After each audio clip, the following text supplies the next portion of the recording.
Okay, so on to the next part of this. That being that you two are going to have to stay clear, Salis said, looking to Melody and Vera. What? What do you mean? Melody said frantically. If it's going to be as intense as you say it's going to be, then I need to be there for my son, Melody said. Sorry, but that's just not gonna work, Silas replied.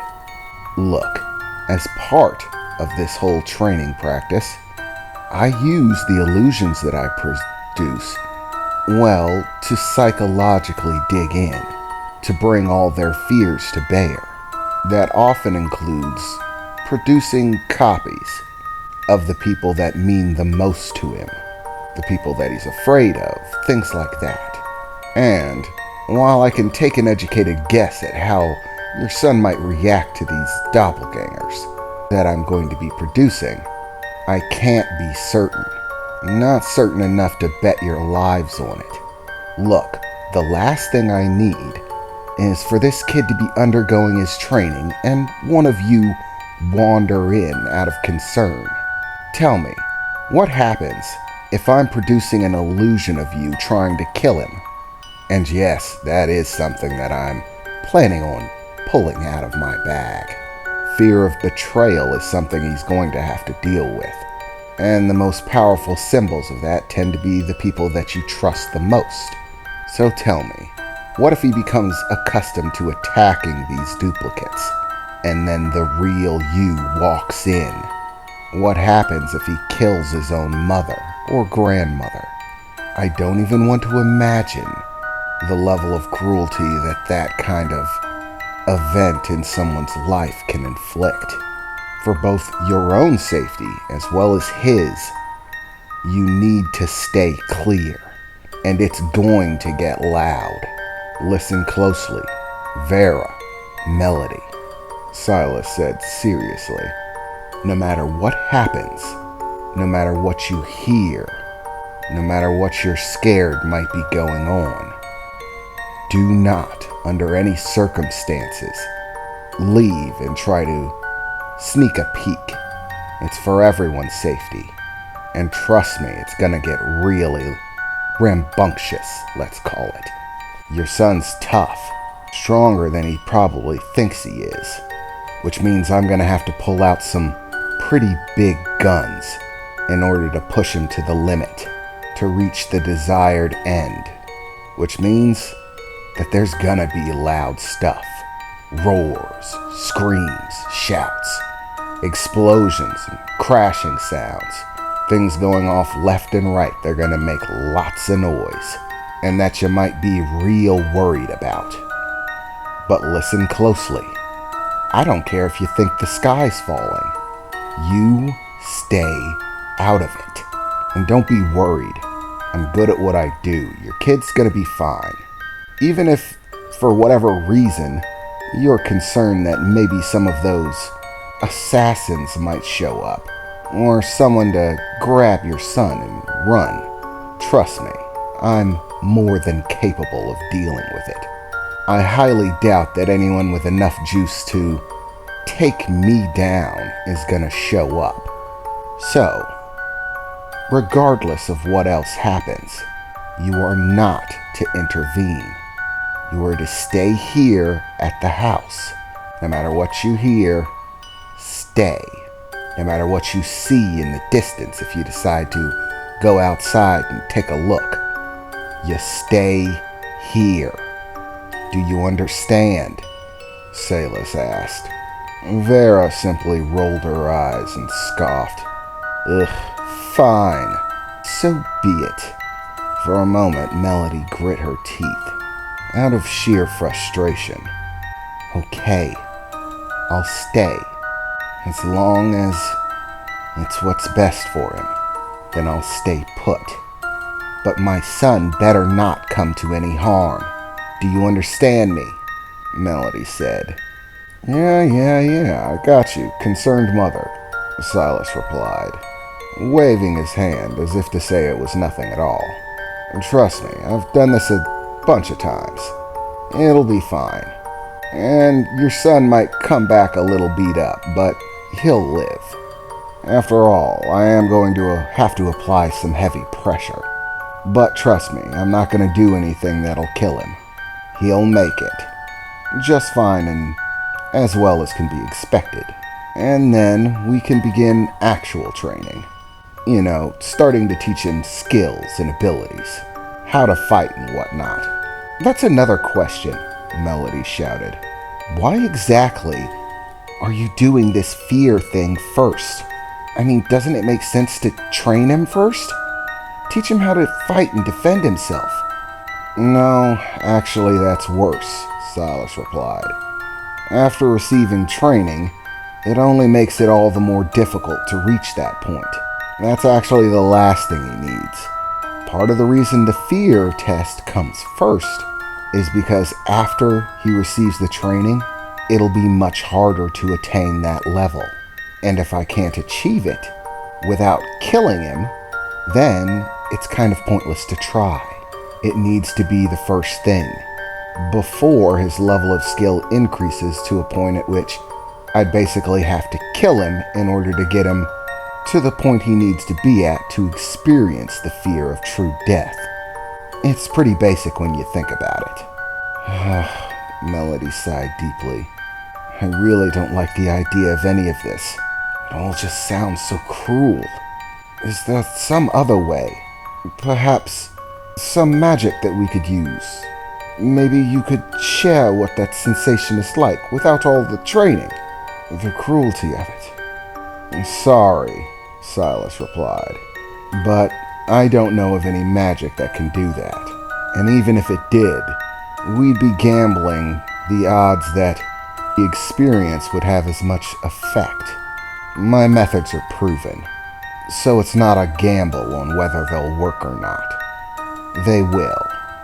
Fine, Melody replied. So be it. Okay, so for now I think everybody should get some rest. I'll take your son to begin training in the morning. Just remember what I told you. Yes, I know. Stay here. And so they all settled in for a night, getting their rest for the day ahead of them tomorrow. And just as Salas said, the next morning he woke up bright and early, taking Talion and leaving for the day's training. As they left off into the woods, Melody walked back inside the house, with Vera sitting at the table comfortably. So, are you sure that you can handle this, Melody? Vera asked. Well, it doesn't look like I have a choice. Talion needs to know how to fight. He needs to be able to defend himself. Regardless of whether he chooses to go back to his family or stay here, there's going to be danger. I don't want him being a target. I guess I'll just have to keep myself busy for the time being. And as the day progressed, Melody did just that, busying herself with small tasks around the house, talking over spells with Vera, things that they wish to acquire in the future in order to increase their magical skill and knowledge, perhaps training that they might start undertaking in order to increase their abilities. And eventually, as the day drew on and they heard the countless noises coming from the distant woods, roars and shouts, the sounds of cracking trees, wind. Occasionally, Melody would step outside of the door and see the ever-present fog in the distance, seeming to encompass a very large radius. Nearly a mile of woods and clearing was all taken up by this massive fog that seemed to never move or shift, not be affected by the wind or the sun beating down on it, simply staying in place, every once in a while hearing the loud roars and noises that would come from them, all of the woods that filled that area. Towards the end of the day, they were beginning to near supper time, and Melody was, of course, preparing a meal. still frantically worrying about what was going on with her son. It was at that point they felt the earth beneath them shaking. The entire home, in fact, shaking in its boots, quaking as small rocks and pebbles fell from the ceiling, as if the world was rumbling. And even from the cozy interior of the home, both Melody and Vera could hear an earth-shattering roar that penetrated even through the walls of their home. "What in the blazes was that?" Vera said, standing up from the comfy seat she had taken at the table, sitting in front of some odds and ends and a magical book. Without saying anything at all, Melody dropped the onion that she was peeling, cutting into the stew that she was making, rushing towards the front door and bursting through it. As she ran outside, her mother shortly after her, they stared into the distance to see the clouds overhead, the ones that were hanging over the area where that fog had been gathered all day long, to see that it looked like something had simply pierced right through the center of those clouds, leaving a gaping hole. They could feel a powerful wind surging out from the location. Even the fog that had gathered there all day, it was still there, and yet, somewhere towards the center of it, there was a massive gap where it seemed like all the fog had blown away. "What on earth is going on out there?" Melody said as she stared into the distance. Vera stood silent, simply looking, wondering what was happening out there. For a few moments, it seemed to be silent as they gazed into that distance, feeling the fear of what might be, until a massive explosion, an eruption of fire, rang out. They could see the flames, even from the house, miles away. A burst of fire, destroying everything in its path, tearing its way through a large segment of the woods. The size of the explosion, when the fire finally reached its end and exploded, shook the ground even where they were, miles away. And then after that, there was more, one after another, explosions ringing out from those woods. Earth-shattering roars, one after another, powerful winds sweeping in.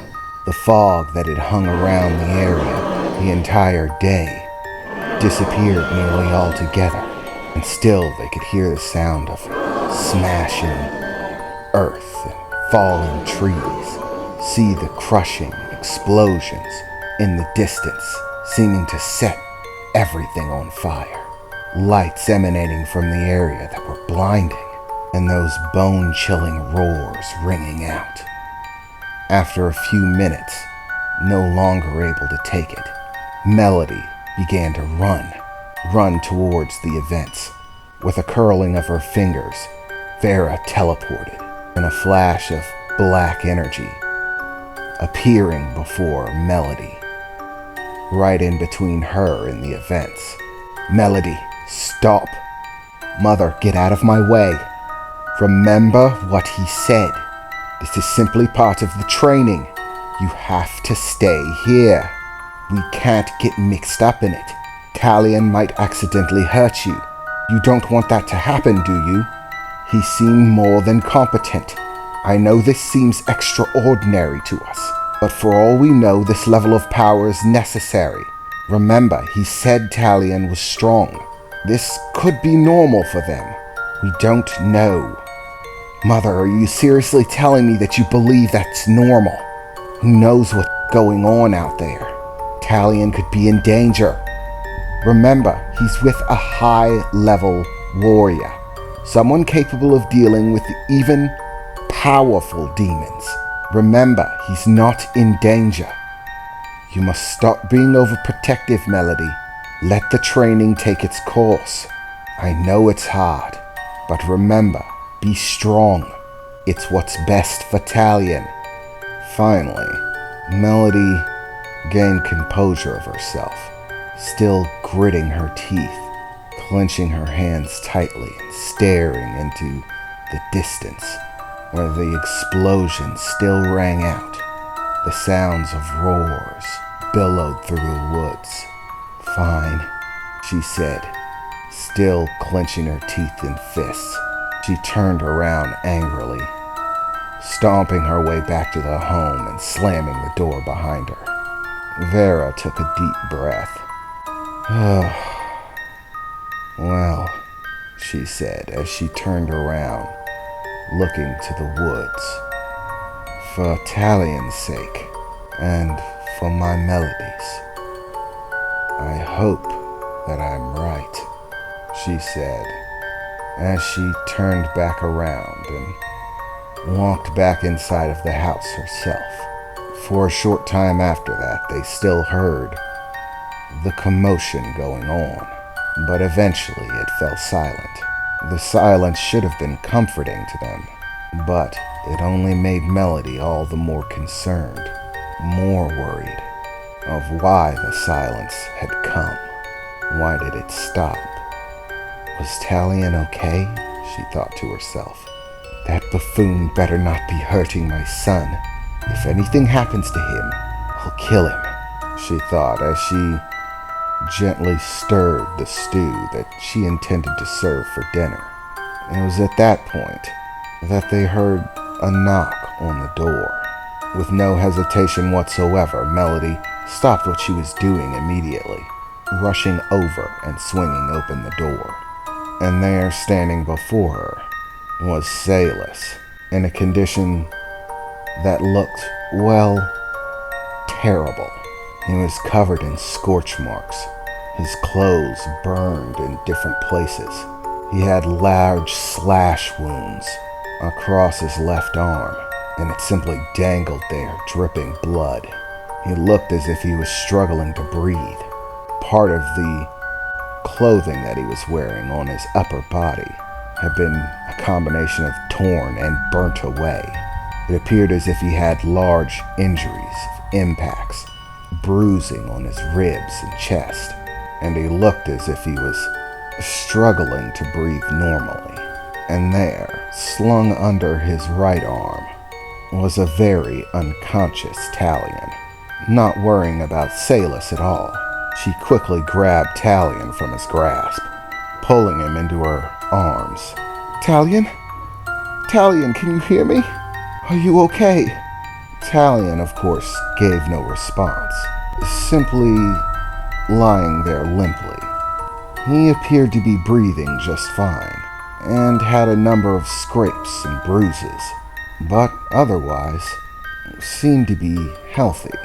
His clothes were in tatters, and for the moment, it seemed like he was simply sleeping. "Oh, Silas, are you okay?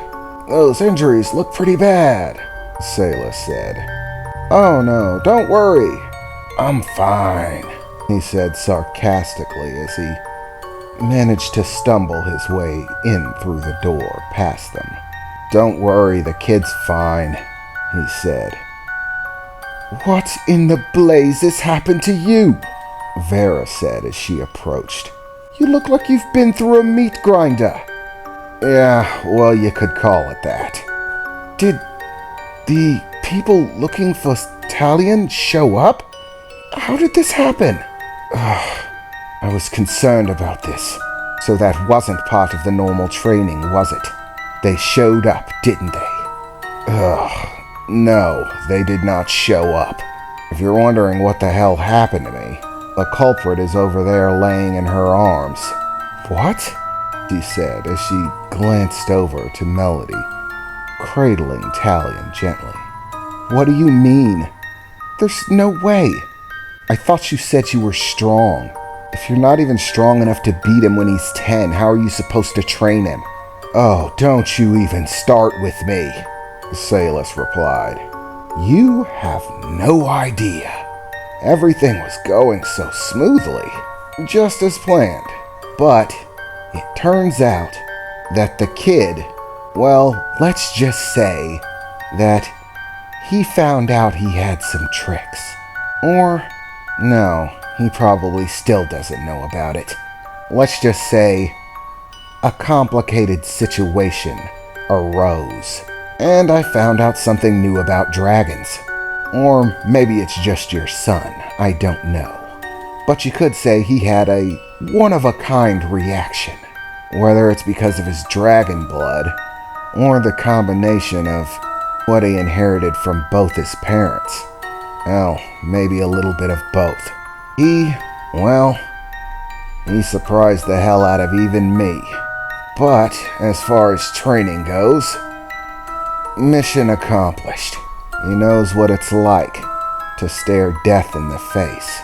I, unfortunately, had to pay the consequences for it.